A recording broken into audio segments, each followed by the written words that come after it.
પાલનપુરના તાજપુરા વિસ્તારમાં રહેતી 20 વર્ષીય યુવતીએ આત્મહત્યા કરી લીધી છે અને પરિવારજનોને ચોંકાવી દીધા હતા. આ યુવતીએ પોતાની પાછળ એક એવો વિડીયો છોડ્યો છે જે જોઈને પરિવારજનો પણ હચમચી ગયા હતા. વાયરલ થયેલા વિડીયોમાં યુવતીએ કોઈ યુવકની માફી માંગી અને તે બાદ આપઘાત કર્યો હતો. ત્યારે પાલનપુર પોલીસે આ દિશામાં તપાસ શરૂ કરી છે. પાલનપુરમાં રાધા ઠાકોર નામની યુવતીએ પોતાના ઘરમાં ગળે ફાંસો ખાઈ આપઘાત કરી લીધો છે. યુવતીએ આપઘાત કરતા પહેલા વિડીયો બનાવી અને વાયરલ કર્યો છે. આ વાયરલ વિડીયોમાં યુવતી કોઈ યુવકની માફી માંગી રહી છે અને તે બાદ આપઘાત કરી રહી છે.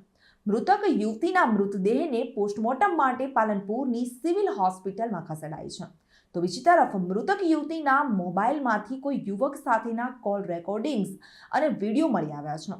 મૃતકના પરિવારજનોએ પાલનપુર પશ્ચિમ પોલીસ મથકે અજાણ્યા યુવક વિરુદ્ધ રજૂઆત કરી છે અને પાલનપુર પશ્ચિમ પોલીસે યુવતીના મોતને લઈને વધુ તપાસ હાથ ધરી છે.